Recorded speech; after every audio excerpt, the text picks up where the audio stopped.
Hello, folks. Welcome to Market Trends. I am David Russell, VP of Market Intelligence at TradeStation. Opening up my workspaces, but let me first, here we go. Zip through these disclosures. Well, it's good to be with everyone. If you want to go to TradeStation, by the way, there is a thing right now of Dan Loeb taking a stake in Advanced Micro. Pretty interesting. I don't know, I can make a lot of historical comparisons. First, let's just go through this. I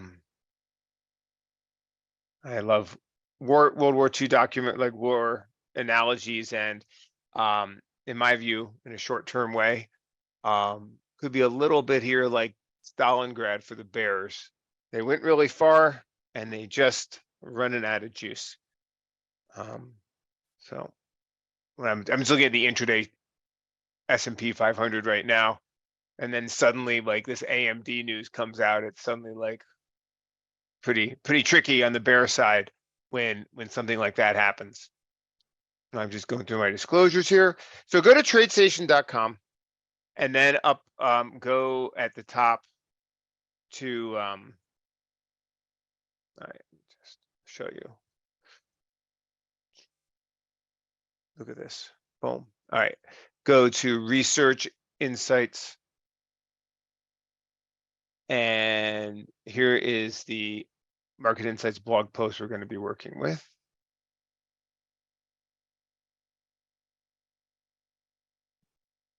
All right, so I just had to load up my screens here. So we want to go through, there's a few things I want to tell you guys right off the bat. First of all, yeah, look at this thing squeezing. I don't know if anyone else sees anything else that's happening. To me, that's a pretty big deal, though.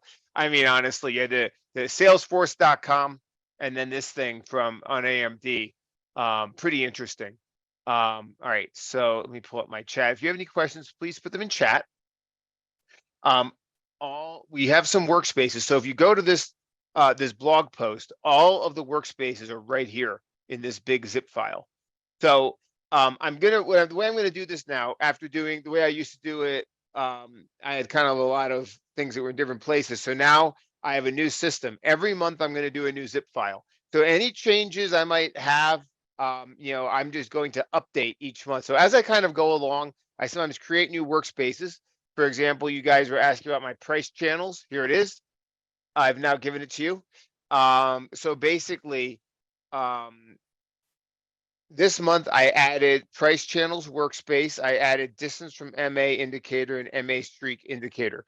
Those are in the zip file that I now gave you guys. So going forward, you can, you can always just look and expect that each month any additions I make will be updated the first market trends of each month.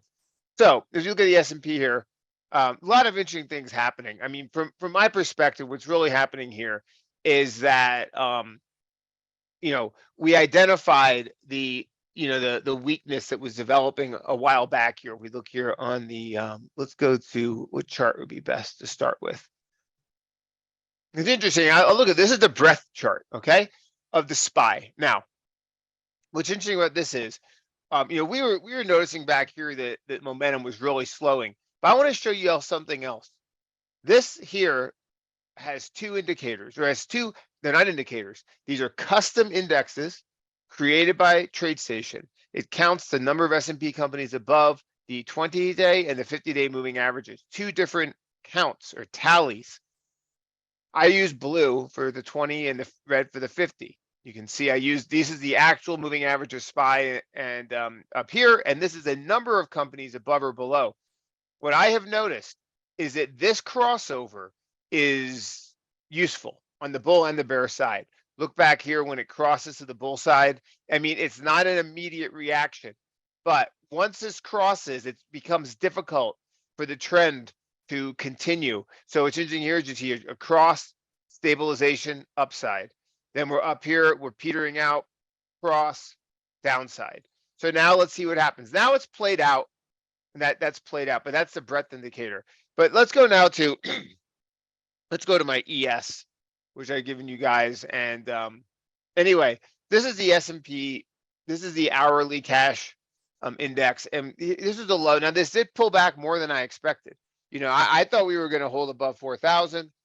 Nonetheless, there are some interesting things here. Last week we talked about how this is 3950 is pretty much a 50% retracement.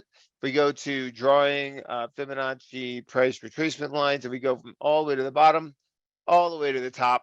We're pretty much at a 50%, and you could go down to 61.8. So I mean, it is something. It's stabilizing here. The things to me that are kind of interesting as well is we had a false breakdown today under this level. Now, if you look at let's go to MT main because that has the 200-day on it. If we go here to SPX.X, we have the 200-day moving average. Whoa, now we're setting up. We got a bullish outside day. That's interesting. So basically what we have here is we just have a situation where we had this is now kind of what we had the potential for, and it's been kind of what I've been kind of leaning toward for the last week or so, simply saying that at this point in time, and this is my thesis, was both technical and kind of timing based. Technically, you had a golden cross here. Now what's interesting is I'm not going to do it right now because it'll take too long, but go back to roughly July of 2009.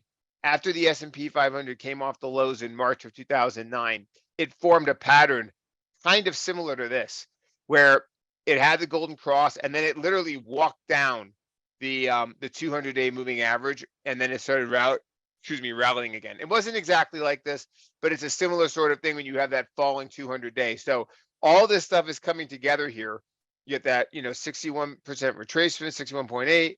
You've got essentially this weekly low here and the 200-day. So a lot of different things all coming together here. So that's the technical side. On the timing side, I keep emphasizing this. It's fairly, I think, clear to see what the future is. We have March 7th, Jerome Powell. We have non-farm payrolls after that. Then we have CPI the following Tuesday, I think, March 14th. And then we have the Fed meeting on the 22nd. So one of the adages I kind of say is, and everyone knows this. This is not something Dave Russell invented, but I'm trying to apply it in a systematic way, which is buy the rumor, sell the news. That is a basic principle of how the market behaves. When something is expected to happen, then the market will move accordingly beforehand. So, using vernacular of a bullish news, you buy something with hope of something good happening, and then the good thing happens and you sell it taking profits. And the same thing is true to the downside. So at this point, we were saying, oh my God, the Fed's gonna be hawkish. And that's essentially now what the market has priced in. So now the risk essentially is that the bad news is now priced in, which means that then there is a risk that when it comes, that the market will not react to it directionally. Then the other risk when you have something like this is what that Dan Loeb just did. I mean, what happens when things start popping up that are bullish? What happens when you get things like this news? What happens when you get the good earnings from Salesforce.com? All those things suddenly become problematic for the bears. And I think that's interesting. Now, speaking of the bears, I want to just show you really quickly. Let's look at the VIX. The VIX, I mean, simply has no legs. If you look back to last year when the market was crashing, the VIX exploded higher, and now it's just drifting and just really going nowhere. So volatility, historical volatility remains very low. And I think that's going to tell you something. I think last year, it's kind of like, things that go bump in the night, when you first hear something, oh my God, inflation, the market freaks out. And then as time goes on, you can yell and scream, and people don't pay as much attention. And that's a basic thing I think to realize about sentiment. Once something is beaten in a single direction at a certain point in time, the market really just stops reacting to it. And that is a basic sort of way the market moves. And it's not to say that we're going to have a significant rally here, because I think there are some, general questions with how high interest rates can go and what it means for earnings and all that kind of stuff. But the bigger point is that this inflation story, I mean, it's thoroughly understood. And I think that we had a shock. It was like an aftershock when we had those CPI revisions. I've talked about them a lot, but it's hard to overstate how surprising and confusing those revisions in December and Q4 of last year all were. And I think it knocked a lot of people, off their feet. But now the question is that a new thing, or is that simply the last, wave of the CPI monster, the CPI boogeyman that has hit the market? And I think that's kind of an interesting way to think about it, because you often have in any environment, like when you have a big trend, you get you get the big trend, and then at the very end you get this, like I call it like the pets.com effect, when like after all the tech bubble had crashed, they tried to bring pets.com public and it went bankrupt. And it just kind of shows that after a trend that fades, you often get these last dying gasps of the old narrative. And I'm not saying the inflation is going away like a dying gasp, but in terms of its ability to hammer the market to new lows, that's a different question. The other thing is that we have other things now, like the potential for share buybacks, activist stuff, and that has been a pretty quiet area. We've also seen a little bit of M&A. If you look at something like SGEN, this is there's been a lot of M&A chatter on this. So the thing is it's not to say the Fed's not important. Obviously, there's a lot of risk from the Fed, but it's not the only catalyst that can move the market. And so I wanted to note that. Now, another thing I did see here that I was looking at more on the hourly chart that was popping up was sorry. All right, let's go back to the ES workspace. We do have here some bullish divergence. Now, that is not a massively big deal, but with this workspace, we do see that MACDs are making higher lows as the S&Ps are making higher,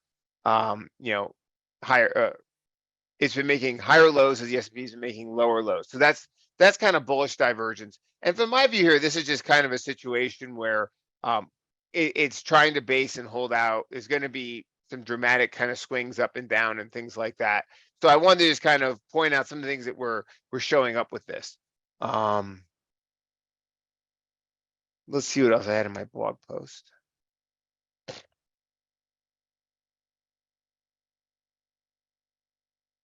Now this is what I'm saying, wait and see until Powell. I'm not saying that the market's not going to new lows. I'm just saying that at this point in time, I think it's difficult to extend the moves without new news. The thing is does the market, if say the Fed is going to be big time bearish and all those bad things are going to happen, the question is, does the breakdown come now, or do you wait until the Fed meeting? Do you wait until other things? I think that's more the point here. So we've moved pretty far ahead of news. That's always something you got to be careful of, regardless of how right you are. You have to be careful when you move too far ahead of news. So it was really interesting to me this week. Can I make your screen bigger?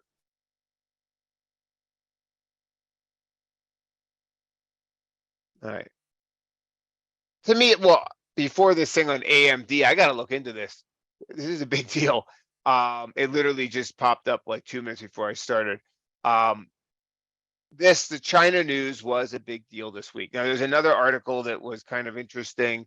Reuters and anything with China is interesting because basically the government ministers like talk to the media and they're like, ooh, sources say, let's leak this or whatever. But, this is obviously some kind of government thing when now China is going to, go and try and become a 6% GDP economy again. And that's interesting because, obviously, what does that mean for things like energy, copper, metals, and things like that? So, since we started doing market trends, I think every single webinar we have talked about Nucor, Steel Dynamics. We have talked about the metals a lot, and we've talked to the industrials a lot, the cyclical trade, and this fits into it. I mean, look at Caterpillar, had bad earnings, a downgrade, and this China news comes out. Look at Boeing.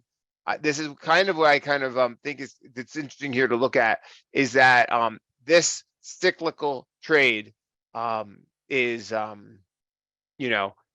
with the China thing, it's a big thing. So one of the big things I wanted to actually just talk about is energy. To me, when you look at crude oil, at this point, when you, all right, so if you just think about this, we have inventories near the lowest level in decades in the United States. And then we have China about to basically ram some kind of government stimulus into their economy and try and, kickstart it back to life. You put all those things together, the approach of summer driving season and other things like that. And the question is, do odds favor oil staying here, or is there upside risk? And, from my perspective, it seems like the risk reward might be kind of in favor of a squeeze higher in energy. And so I think the thing that's interesting is there is a rich universe of stocks that we can look at for that. So we recently did on TradingView a chart analysis. If you guys don't follow on TradingView, you might want to check it out. On ExxonMobil here, you might want to take a look at this. It's actually on Market Insights as well. But a lot of these stocks have really been sitting and pausing for months. One of the ones I think is interesting is Schlumberger. I mean, these guys really had, back here, if you looked at their results, I mean, they had the things people said about their earnings was incredible. If you go back and look at some of the coverage from this time, and this stock now is basically gone nowhere since October, very tight here. I mean, to me, this is sort of the thing here where this is now when we want to be thinking, I'm saying we want to be, but you might want to be thinking about options, because, some of these sort of opportunities going out with some time, and looking for some of these things with potential call rolls. I mean, some of these stocks like this have the potential with relatively tight option spreads to look out 1 to 3 months into the future. And then if you're right, you can roll them higher over time. This is sort of the thing that some people do. Other people do horizontal spreads, which would involve something like buying like the 120 calls out in like December and selling the April calls against it or something like that. And then by the time April comes around, those calls will have lost value. So then you buy them back for less, or you let them expire, and then you sell the Mays, and then you sell the Junes. And then as time goes on, then if the stock goes over 120, then you're selling calls that are higher out of the money, and you're turning it into a diagonal spread. There's things that can be done with this. And in my view, it's interesting because, it's hard to predict anything with certainty, but right now, when you look at something like Exxon, where it's sitting right here, and you look at what oil is doing and the potential for oil to move higher, it just seems to me that the risk reward here could favor a decent and sustained upside move in Exxon. Now, the other thing is this used to be the old high for Exxon. So this stock is breaking out to all-time highs, which is kind of interesting as well. It's going to take some time to clear that old level. But if oil starts moving, the other thing is we're currently in an inside week. This is, go to a weekly chart of this. See, look at this. The price action is contained within last week. I would say that, some people might be thinking, 112.38 is the high from last week, and we're like $1.37 below it. It's interesting. A breakout through that level might wake some people up, and I'm just kind of watching for some of these things. So that's kind of where I'm looking at right now. To me, this had a pretty good beat down, all-time high up here, and nice beat down the Keltner channel, holding the 100-day. You can see the 8 and 21 have a kind of bearish short-term pattern. And, this to me is the sort of thing you might want to watch for a little bit of a basing. But then when, if it does accelerate out of this pattern, in my view, this is a sort of thing that could potentially go on, it could potentially see several weeks of kind of movement to the upside. So that's the sort of thing where, firing up some option strategies can be interesting. So I wanted to kind of mention that because ExxonMobil is one of the most active underliers. If you actually go here, let's go to our price grid. Where do I have it? MA tools. I have it here somewhere. Fundamentals. Where is this? You know what? Shame on me. I forgot to include this. I'm going to add this. All right. You guys should have. Tell me if you don't have this. I'm going to go to studies average option volume. I could have swore I gave it to you. I'm gonna add this. Gonna populate, put it over here. Oops. 1 second.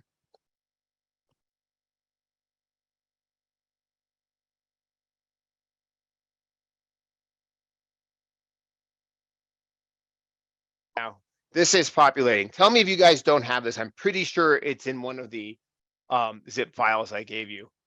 I've used this a lot. But this has a threshold where it will highlight. If it's over a certain level, it'll just highlight. I think 10,000 is the default average options volume, but you can change that. So the way I like, if you look here, the most active by options, you can see here Exxon is somewhere higher on this list. I know it's above Conoco. Where is it? You know, it's probably the data still pulling on these. I'm just saying right now, when I look at things, people have been waiting for this China reopening for a long time. And it's just something to, it could be, I don't want to say anything easy, but it could just be a relatively, decent probability sort of situation with a pretty interesting kind of risk reward. I mean, under the lows of last week, bye-bye, the risk management here, it might be kind of interesting. So wanted to say that. Can I resend the zip file? So here's what you do. I don't do it anymore in the chat. Go to tradestation.com, right? This will always be now on Market Insights. Go to Research Insights. And then whenever I do Market Insights, this will be on the top of my blog. And I'm always going to use this Wall Street logo so you recognize it. This picture. All right. Now I do want to mention though, I mean, I did this other thing here on, where'd it go? This is, here we go. So this is what we have on, and I should probably add a link to this as well. I'm going to share this one. I should think going forward, I should add a link of the Market Insights page on TradingView. So these are the different ideas I do on TradingView. And I did this sort of, study of the S&P 500 here. And I basically said in this, what I just told you guys, that, from my perspective, chopping here, waiting for Jerome Powell is, kind of a reasonable thought. And right now, where is the S&P? Yep, we're above 3950. So that was a level that a lot of people talked about, 3950. And today we have a false breakdown under the 200-day, a false breakdown under 3950, and a bullish outside day. That's what's shaping up. In my perspective, it'll be difficult. Just when you look at it from that perspective, technically, it might be something that is kind of a potential, bottom signal for the time being. All right. So these two things were the ones I'm talking about right here, if you want to look at them. Now let's go down our other items here. Like I mentioned, the China data was interesting. I showed you this Reuters article if you want to check this out. But I mean, I've seen the way that they do this. I mean, this is coming straight from some government agency, and they say we're going to juice our economy, make people happy, and drive whatever. And so I mean, that is, when you look at that, when China's saying it, I mean, it's hard from my perspective. It's hard to be. I mean, the energy trade right now just seems like it's just so obvious. So I want to just mention. I mean, I don't want to overstate that, but it just seems that people haven't quite caught on yet, and it might take another week or two. But it's just something that's interesting to see this kind of brewing. You probably need the speculative, momentum kind of people to jump in on the futures and kind of watch for signs of that happening. So one of the ways we can see this is if we actually go here to our price grid on the MT main workspace, and I go to key ETFs, look in the last 5 days. Well, metals are leading, but energy, in the last, month, energy actually took a real beating recently. But it's interesting to see what's happening. To me, what's interesting, I mean, energy had this complete carnage in natural gas like a week or two ago. And I wanted to mention, I mean, to me, I've mentioned some of these coal miners, and I know that they're probably about, as glamorous as a brown paper bag. But I mean, these stocks trade for very low multiples. HCC is, I mean, this company had a bullish earnings report and came down. From my view right now, the thing is that with natural gas and coal, they kind of compete for each other. Europe has started using coal again, for however you think about that. And a lot of these stocks right now, it could be interesting to see what happens with these, but these stocks did not fall when crude fell. It's pretty interesting if you look at some of the energy stocks that really took a beating, like look at Occidental in the last, 3 months when oil pulled back. This thing got knocked down almost to a 52-week low. And then look at Peabody Energy. I mean, it didn't even flinch. Relative strength. It's interesting to kind of note this. So I think there's a lot of things happening across the energy space, and I think it's we have to widen our perspective some. And I'm going to end this webinar by showing some scanning tricks to do that. So anyway, I wanted to show that the way we use this is we start with key ETFs. Key ETFs allows us to focus on where the relative strength in the market is. It allows us to quickly see what's green and red, and you can see off the top that the strength recently has been in energy, and it's interesting. Industrials have been very strong as well. Caterpillar, thank you, Boeing, those kind of names, but also the transports have been just sneaky to the upside. Take a look at DJT, which is a Dow Jones Transportation Average. I would just like to ask, does the market crash when the transportations are pushing higher? I mean, that's really a question. Do we have the S&P go to new record lows? I'd like to ask Mike Wilson that. I don't know if in his quantitative research he's ever seen a 30% crash when the S&P is above its 50-day moving average. That's just, I mean, when the Dow transports are above their 50-day. It's just interesting to kind of see some of these things that are happening here. We have just non-confirmation of the bearish case. It's not to say that it's going to go straight up. I mean, there's a lot of challenges in the market right now with interest rates and valuations. That's hard to deny. However, it's not, we don't have the clearest confirmation of the bearish thesis that 99% of people seem to be expecting. And I think that's an important thing. And this is what you use the Dow transports for, according to Charles Dow. Use it for confirmation, non-confirmation. It's giving us non-confirmation of the market's recent lows. Look at this. The S&P, just think about this. Look where the S&P pulled back to, and this thing is just never even went under its 50-day. So like to kind of look at all these different, ETFs to get a real sense and to see. What's also interesting is let's look in the last 21 days. Who has done the worst? Gold miners, but look at utilities.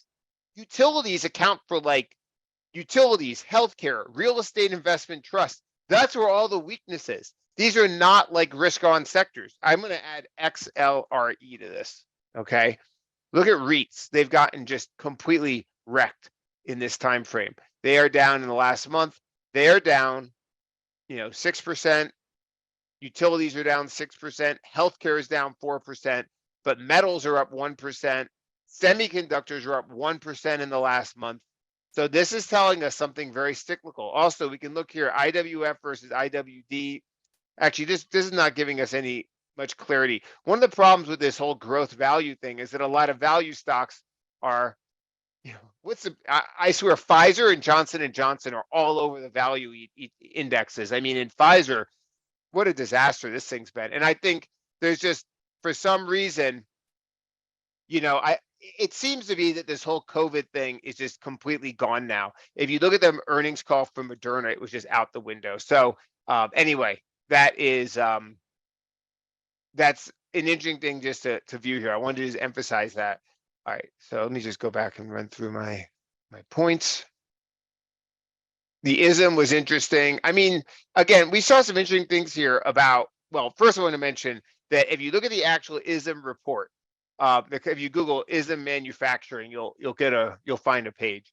And basically, these guys are saying, we're trying to maintain headcount levels because in preparation of stronger performance in the second half. So this is coming from manufacturing companies. again, this recession is kind of like, oh no, I'm trying to think of someone like Prince Charles or something. They were waiting for him to finally become king, which he eventually did. But everyone, it's like everyone's just waiting for this thing to happen. And it's like, but it just doesn't happen. Why are the manufacturers talking about stronger performance in the second half if we're going to have a recession? So anyway, I just want to point out just the disconnect. Again, non-confirmation of the mainstream narrative. Some of these companies here are interesting, and First Solar is a very interesting, and I had talked about this at various times along the way. Solar has struggled this year, but this company is kind of like the Apple of solar energy right now. For a while, it was Enphase. Enphase has kind of lost its love and feeling.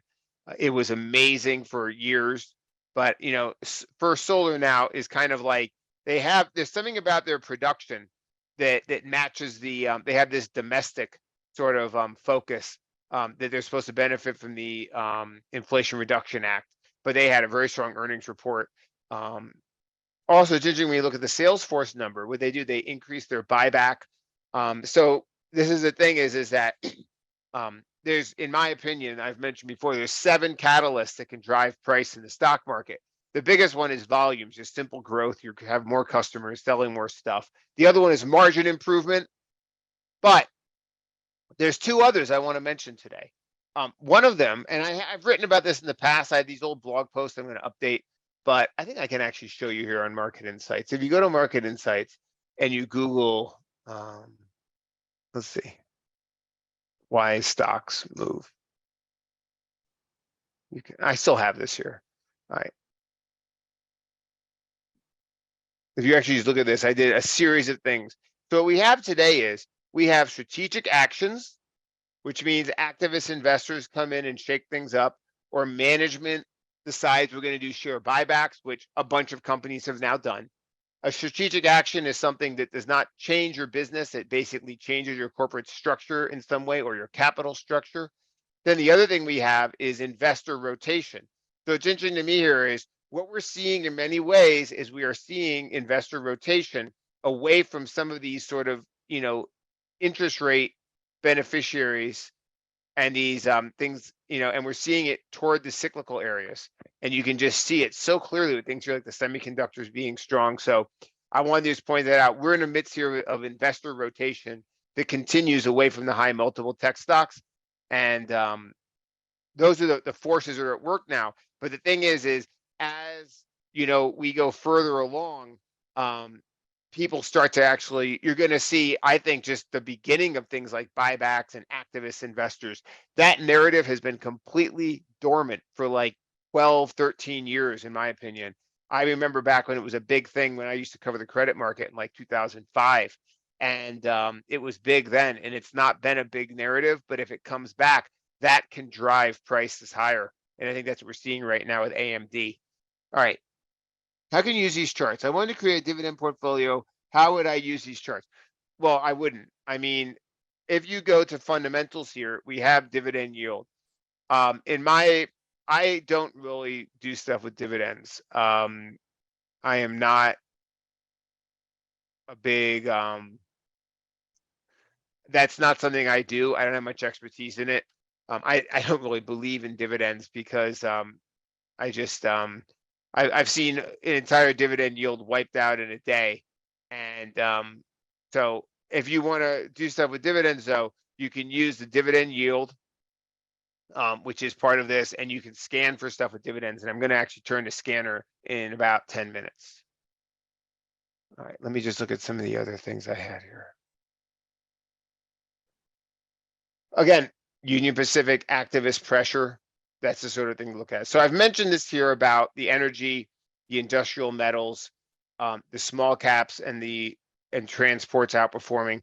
So it's interesting to me here is also, if you look at gold, now I'm not bullish on gold. I mean, to me, it's just kind of a, I'm not really that sure about how I think about gold. And but the point is that if you look at the actual physical gold, which I think I have gold. I don't look at gold futures very often, but I have it here, right? GC. 1800 was an important line, and we actually talked about it on on TradingView earlier in the year. We did a trade idea basically as gold broke out and had this rally. Now it's coming back to test that level around 1800. I really don't know what I think about gold overall. My perspective is that we're still in a secular bull market for stocks, and my sense is that gold will not do very well. The other thing is that I just wonder, with Russia buying all this gold, you just feel like the government's going to get in there and do something to like mess with gold prices to hurt Russia. I'm not enough of an expert in it. It just seems to me right now that in a cyclical environment like this, with interest rates going higher, the Fed, has clearly articulated that they're going to go after inflation. This is not the 70s with Arthur Burns. It seems to me a difficult environment for gold to do much. It's interesting it's pulled back to this level. I'm not much of to me, it doesn't seem like it makes a ton of sense. However, things like the steel makers I've talked about a lot, that remains the area that seems to have a lot of interesting activity. Cliffs is an interesting company that does iron ore at bullish outside day today. Rio, BHP Billiton. These are the names that might be interesting. Vale is another. These are the kind of industrial metal names where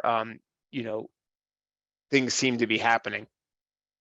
And in the first, when I did market, we talked about Nucor. They talked about how the reshoring of American jobs was driving investment. Go back to my first Market Insights blog or read that earnings call from Nucor. And this is a real trend here. It's just interesting to see this kind of relative strength in the steel makers. To me, this is the new market. I mean, you like it or not, I know people like Tesla and blah, blah, blah, but, gotta adjust to what's happening. And in my view, Steel Dynamics was added to the S&P 500 in December, and it's up 30-something% since then. Okay, that's what I'm talking about. This is, like it or not, this is what the new market looks like. We are not in, in 2015 when, the Fed was buying gazillions of dollars of QE every month, and interest rates were nosediving. We are now in a cyclical growth environment when things like steel make sense again. Just the way it is. Okay. And the chart you created back in 2020, that would count the days from the March crash still viable. Yeah, that is. I have it somewhere. You can. Try to think of. Ask me about it in the future, or shoot me an email. You have my email, Craig. Let me put that in next week. I don't want to get off track right now because I do want to do something here. All right. So, we do a series of scans with signals, and this is the way we do some of this. We have our price grid here, which, includes, it allows us to look and say, all right, let's look here for signals of things like what recently hit a 52-week high. Okay. So I look at this here. I can see, okay, these companies hit 52-week highs in the last 2 weeks. So I can then just go down here and I can just do like this. I have to right click. And then I can say, all right, let's see who's down the most. Let's pull back. Okay, cadence. Okay, boom. That's going to find rally and pull back. It is very simple, but it works. Wanted to just show this technique, some of the ways I do this stuff. That is the price grid. This is the S&P 500. Now, we're going to do something special in just a second, but first let me show you MA tools. Okay, so yesterday, now all these signals that are on the blog post are from yesterday, but all these stocks are pulling back to the rising 50-day moving average.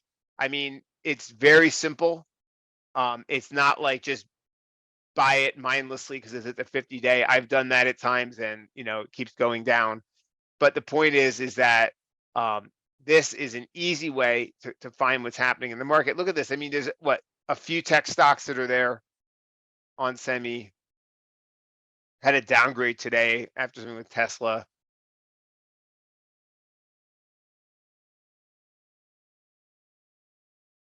Oracle here. It's interesting. So this is how I look at some of these things and look for some of these signals. Also, as a 21-day exponential, you can see in that rising. So there's cadence right there. It came up on that scan. American Express, which had rallied on a good earnings report. Now it's coming back and kind of tightening in there. So we had mentioned Boeing and Caterpillar. AutoNation. Now, this is one that is not an actively traded stock, but these guys have just, I don't know, they put together some really, bullish numbers. When you get this kind of gap higher, it's usually going to like sit, and what's going to happen is it's going to tighten, and then it's going to, and if it wants to continue higher, it will probably take another week or two. 1 second. But this is one to potentially watch after that earnings report.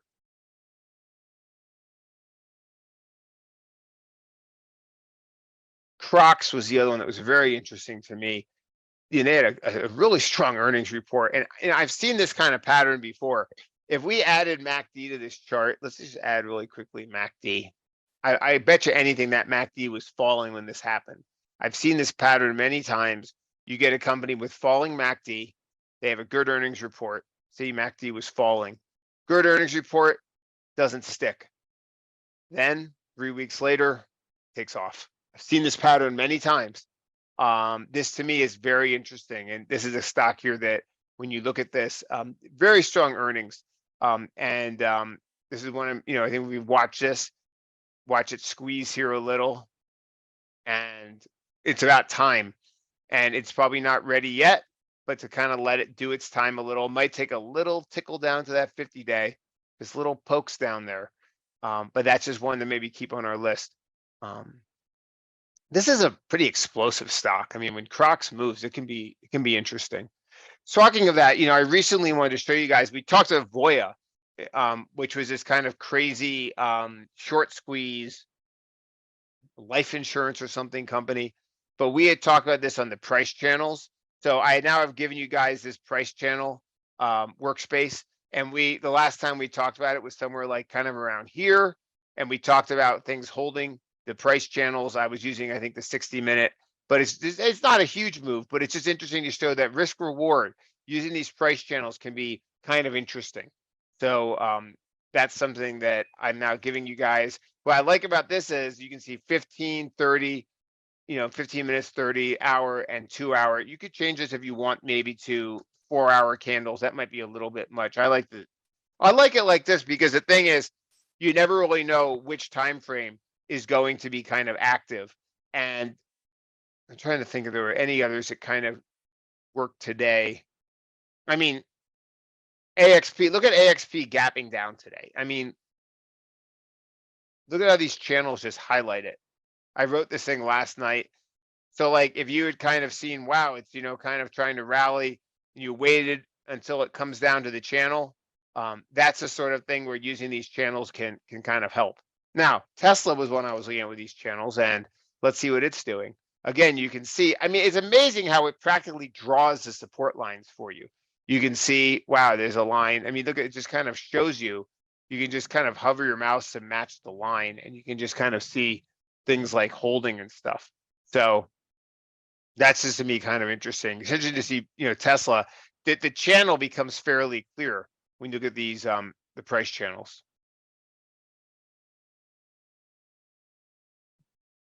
All right, how do I see small cap stocks? TradeStation does not provide the Russell 2000, but there are some other things you can do. So let's actually jump over now and use Scanner.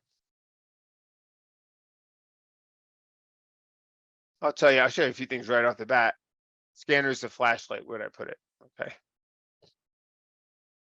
Actually, very quickly, I want to mention this stock. It's interesting also. Some of these small biotechs have seen some stuff happening, like Seattle Genetics getting bought. This stock Reta, R-E or Reta, whatever it's called, like doubled yesterday.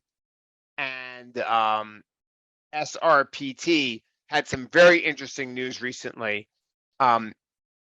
I don't know. This is interesting. I mean, this stock is, it has some interesting stuff happening. It had that upgrade. I wanted to kind of point this out. RETH on my list.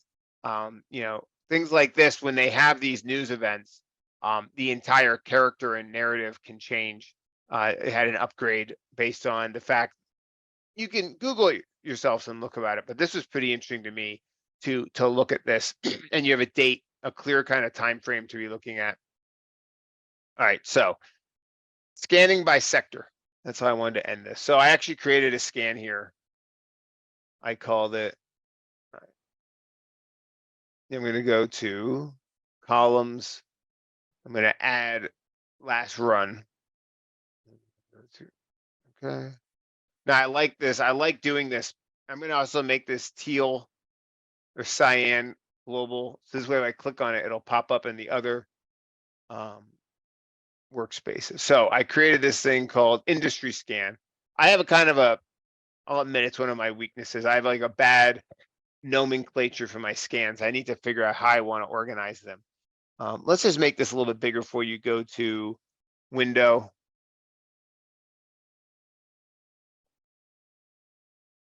Go to fonts, make displayed values. I'm gonna make them like 16, heading 16. Nice and visible. So here's what I did. Very simple. I basically said I want to find energy stocks. And the reason why is, all right, so what I did was, I'll just start it from scratch. Let's just take it all apart. All right, so the first thing I did, symbol criteria, is I have all stocks. So I'm just cancel this. Let's just create a new scan. Right? I'll just call it slate camera.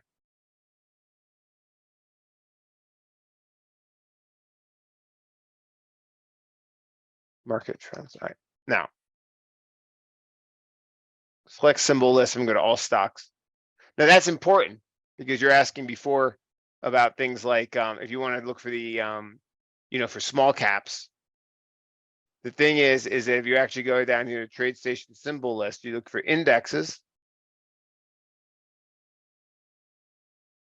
We have the S&P, Dow Jones, but we don't have, see, these are all industry groups, and we don't have the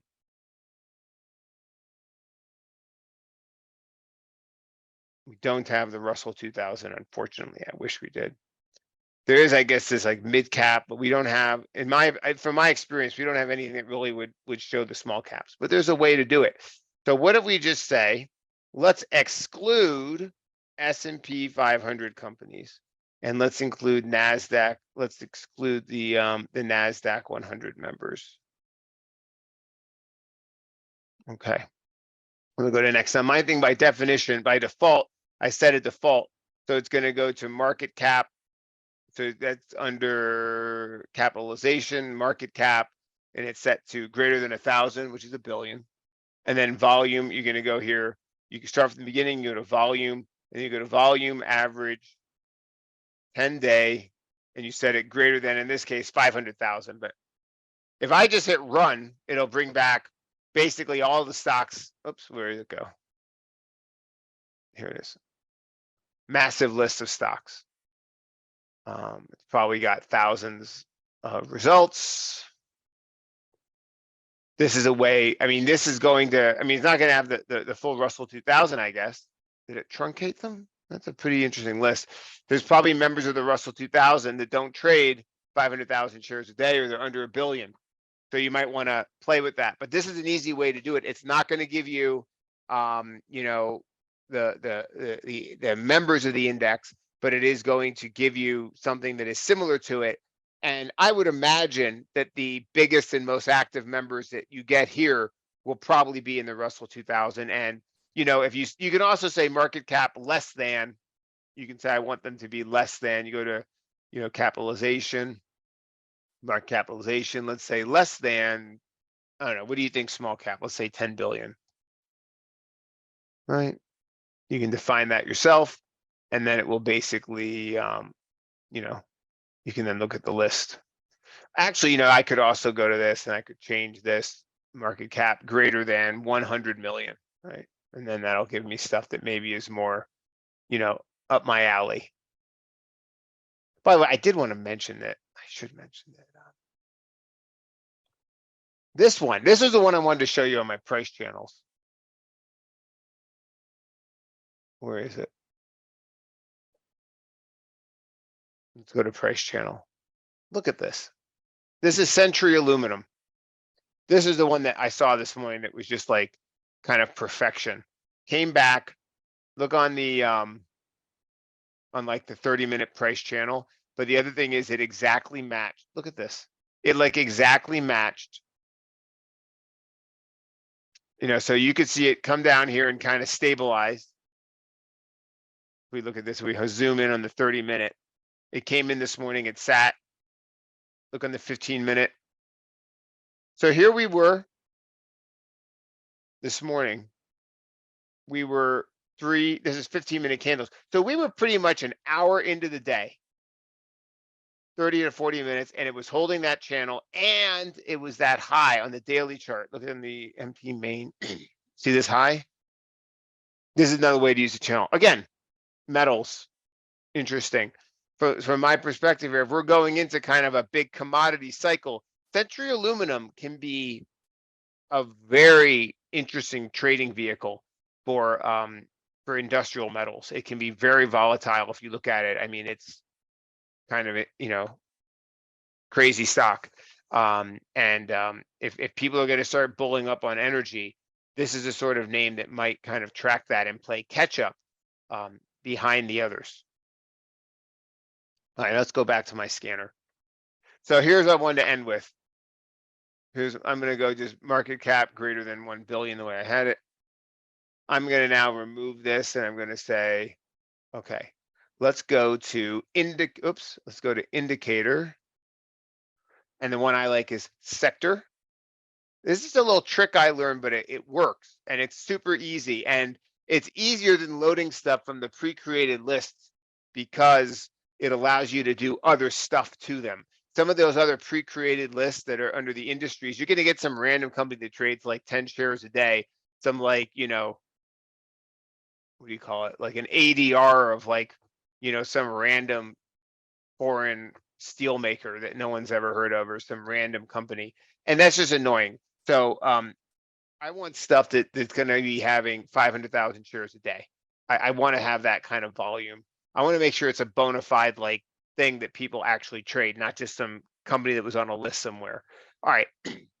So this is where you start. Now I like to do is like to go to, and this is a kind of hacks I've learned. We're going to go to price, percentage change, 5-day, greater than minus 99.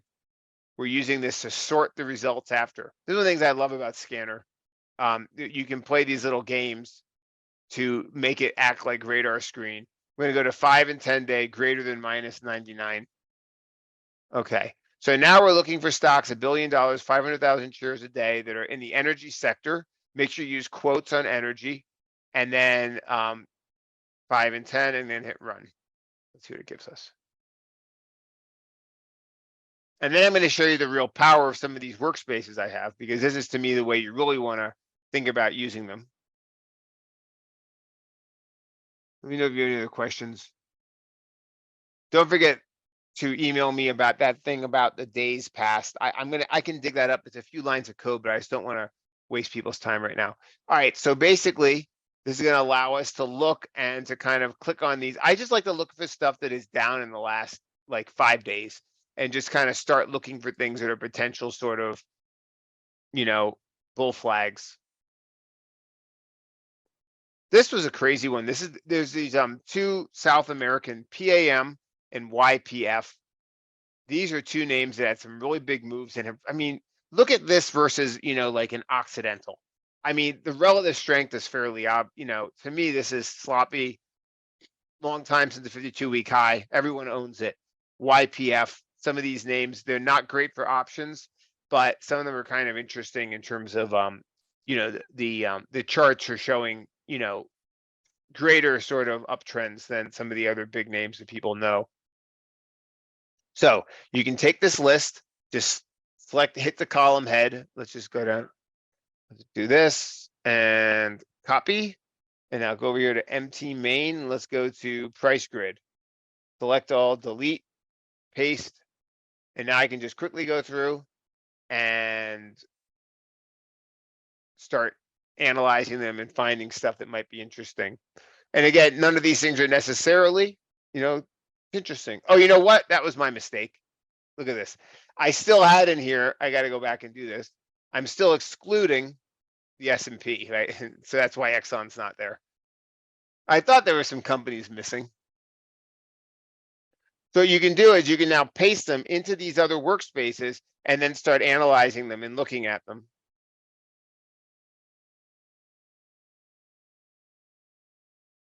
And you can also do it with the fundamentals grid. So now if you look at it, then we got Exxon and I can copy this. Let's go over here to MT main, go to price grid, select all, insert. Now we can start looking through here on MA tools, same thing. If you want to be bulled up on energy, if you want to follow that trend, if not, whatever. But now you can do the same thing. Now that was sectors. There's also industries. So you might want to do is, and this is not as clear to me, but say we do this. Say we go now and we add this thing, which is the indicator is going to be industry. And this is a little bit more, I'm not sure exactly like for steel, what exactly. So I'm going to just change this to does not equal nothing like this. And that's going to just display all sectors. I'm going to go to industry does not equal nothing. Now here's hit run. Now here's what we're looking to do. We don't know exactly what TradeStation calls US Steel or Rio. I don't know if it's mining or if it's like metal, industrial metals or metallurgical production. I mean, it could be a series of different names for its industry. So what we can do is I like to then go and look at some of these companies that might pop up and, let's look, for example, where STLD is, or let's just look for US Steel X. Where's X? Okay, X, iron and steel. So now we can take that term and we can search. Let me see if I can actually copy. Let's see if this works. Let's go to industry equals, boom. Right. I know it's kind of crazy, but the thing is if we're going into a big cycle here, which the evidence seems to support, look at this year. Look at the best performers in the S&P this year. Look at this. We go to our price grid real quick, bring back in the whole S&P 500 data, add symbol list, S&P 500. Let's see who's the top performer on a year-to-date basis. I don't think it's Apple. It's probably going to be US Steel. Steel Dynamics is probably going to be on that list when it populates because Steel Dynamics is now going to be here. So a lot of these are getting acquired and stuff. But anyway, my point is that as we start to kind of look at this, well, I'm not going to waste time doing this now, but it's definitely been an outperformer. So let's go. Here we go. Now I have a nice list of, wait a second. Oops, wait, I need to make it equals. I apologize.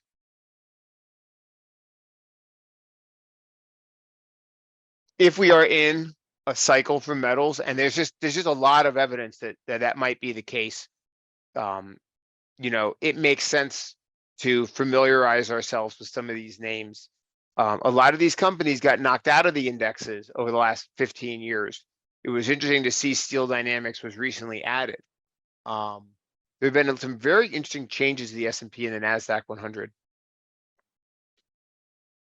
recently. Like they actually put Fang in the NASDAQ 100, oil driller, fracking company, which is pretty interesting to me. All right, so Diamondback Energy. And now we have a list of our iron and steel. So, but you see it's called basic materials for the sector. So maybe we also look for the sector to be basic materials. If we do this over time, we kind of build some lists, then we can quickly save them. And then we can start, using these other price grid, MA tools, and fundamentals to then look through if you want things with dividends, some of these different readings. I'm not sure about this dividend yield, but you can look at some of these different things. You can also look at it on the fundamentals. You can look at things comparing to moving averages. And then you can also look at the price grid and you can see like just, who's been doing well, who's pulling back, stuff like that. So hope everyone has a great day. We'll see you again next week at this time. And we consider how to create custom scans created on the fly from suggestions in the chat. I'll do that sometime. Why don't you just email that to me, Craig? And I'll work on it. It's good to talk to all you guys. If you don't have my email, it's drussell at tradestation.com. Always enjoy talking to you guys. Have a great day.